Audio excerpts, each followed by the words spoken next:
We're talking to the EDL tonight. We've got Mohammed Shafiq from the Ramadan Foundation, and there are loads and loads of you calling us on 0500 909 693. Leisha from Southend. Hello, Leisha. Hello. I believe in everything Tommy is saying. We are not a racist BNP group. I was in Birmingham. I liaised with the police for 3 hours while they held all of our boys on a bus, and Asian youths were running down the street attacking us with bottles, cans, sticks. There are photos of them running down the road with baseball bats. So you were part of the demonstration, Leisha? I was. What were you demonstrating for? What was your message? I'm opposed to Sharia law because I feel it's oppression of women. And I feel that under Sharia law, women are going to be severely oppressed, and I don't want terrorists running our streets. Now, if these Muslim people say that they want to integrate into our society, why are the people that are saying that they're peace-loving Muslims not siding with us against the terrorists? I've got a distinguished record of the past 7-8 years since 9/11 of speaking up against terrorism and evil. And people... Hold on, Tom. I want Leisha to speak to Mohammed. And Leisha, to suggest that Muslim people in the Muslim community, we've seen a massive change in our community. We've seen the community wake up to the threat of terrorism, and we've got to eradicate it. But what the notional idea that the people that were appearing in Birmingham were not BNP. I mean, there were people like, what's his name, Paul Ray, from Luton, who is a BNP member. There's a BNP. Hold on, I want to come back to Leisha, if you don't mind, because Leisha, can you explain, when you talk about the oppression of women, can you explain what your concerns are? Where is she? I mean, the notional idea that Sharia law is going to be implemented in this country is laughable. The government has said it's not going to happen. So this notional idea that we're standing up against Sharia law without even speaking to Muslims. Hold on, Leisha, 1 second. I want you to explain, please, when you talk about the oppression of women, spell out what your concerns are. Mohammed, you can maybe deal with it. Under Sharia law, as I believe it, and it's been widely publicised, that if a woman does not give her man sex every 4 days, he has the right to starve her. He has the right to beat her if ordered by the Sharia courts.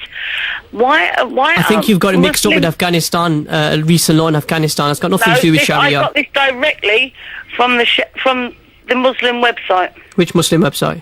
There are several. I have several. Well, I would just say I'm on my phone at the moment, not in front of my PC. I would invite you. Regardless of that, we hold also... Hold on, Tommy, 1 second, Mohammed. I would invite you, Alicia, to come and speak to Muslim scholars who have a greater understanding of Sharia law. And I've met. Can I just finish? Hold on, Alicia. Your country. This is my country. I was born in this country. I brought up in this country. I pay taxes in this country. So this Sharia, I'm going to your country. This is my country. We're in United Kingdom, where we celebrate the diversity and celebrate different ethnicities, and it actually shows what true colours when you say your country, because you're not having a debate with a rational person based on two citizens coming together to you, but you're talking about a racist, fascist ideology which you share. If I came to a Muslim country, I would be expected to cover up. No, I didn't say that. I didn't say I was going to take you to a Muslim country. I said to you why the Muslim society in general in this country do not side with the EDL against... What planet are you living on? All right. We've heard these arguments before, haven't we? What I'm saying... Many times. What I'm saying is that if you want to have a better understanding of Sharia law, I'm giving an open invitation. We've got Muslim scholars who we can put you in touch with. Okay? But you obviously don't want to have that debate. How can I ensure my safety... I guarantee your safety on BBC 5 Live. Leisha, we're going to move on. I want to bring Jared Batten into this tonight. Thank you, Leisha. Jared Batten is a UKIP MEP. Jared, good evening to you. Hello, Stephen. Good evening. So many men, I think this is what John Denham was touching on tonight, so many young men and indeed young women feeling disenfranchised from society. Why? Well, first of all, can I say that I think that it's a completely spurious argument to start comparing people with what was going on in the 30s and the black shirts and start calling them fascists. Because I think that's a way of diverting the argument and trying to close it down.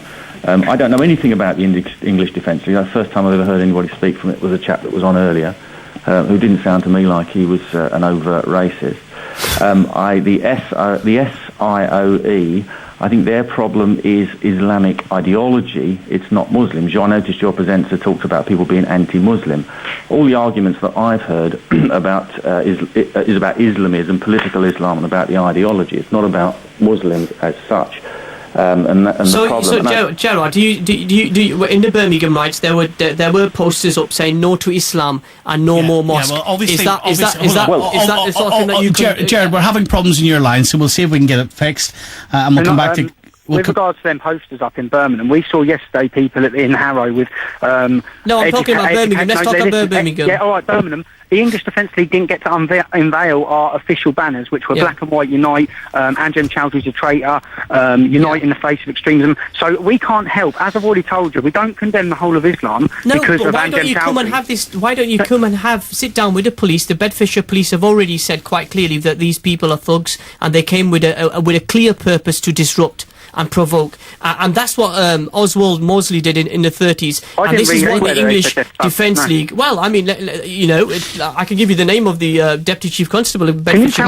Why do you hold on, Tommy? Why do you feel that there are so many people within a community who are taking to the streets?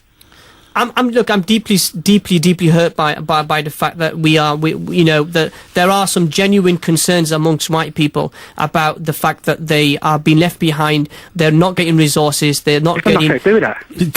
Do you really care? I do care.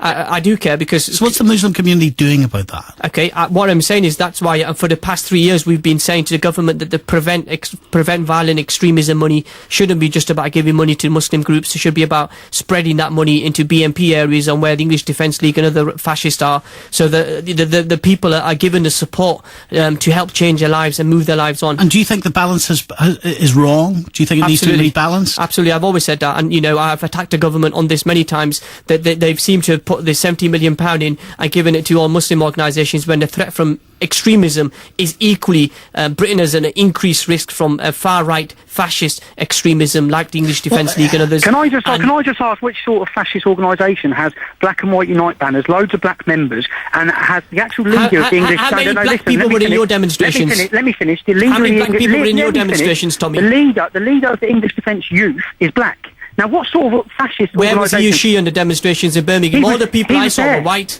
He was there. If you read the BNP news website, they clearly say there was black and white people at the front of the demonstration. You can't just get rid of an argument by saying, "Oh, they're fascist," because it doesn't run, mate. It doesn't work. People are seeing beyond what you're saying. We're not fascist. There is an issue. The issue is Islamic fundamentalism. No, it's not. I mean, look. I mean, if you Mohammed, 1 second. Of course, it's not Mohammed. We just want to come out on the street and kick off, don't we, Mohammed? That's what we're here for. Why don't you open your mind, Mohammed, to the possibility that he means what he says and he's telling the truth, that he is worried about extremism, Islamic extremism. That's a facade.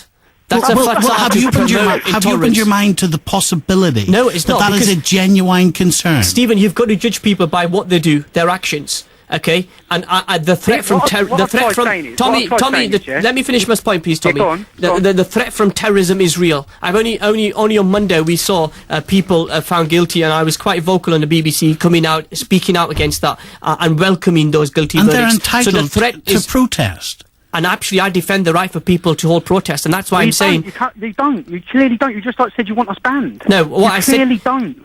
Tommy, if you let me finish. Muslim organisation. No, what I've said is that I defend the right of people to protest. Even I disagree with Tommy and his fascist organisations, but I still defend the right for these people to have their demonstrations. Okay. But what I'm saying is that where they incite violence towards Muslims and minority communities, then the police should take action. There's violence on both sides. Jared Batten back with us now, the UKIP MEP. Jared, you're on a better line. Thank you for joining us. I really want to focus in, Jared, in how we understand why so many people are feeling overlooked. Well, I don't think they're feeling overlooked. I think what they do is they're fed up with what they see as the Islamisation, the gradual creeping Islamisation of our society. Now, You know, in Britain, for a long, long time, we had our religious problems with Henry VIII, and then 1829, the emancipations of the Catholics, and from then on, it was kind of, well, religion is a private matter. It's something we do in our private life. We don't ask each other about our religion. And you had all kinds of different sects. You had Jews in Britain and everything, and people got on with their lives. In the last 30 years or so, that's kind of changed now, and we're seeing, you know, creeping Islamisation in our society, where it's been forced on other people. We have, you know, halal now in schools and public canteens. How is that being forced on other people? Well, because you don't get any choice, that's why. And it's kids go to schools where they have to have halal meat. Could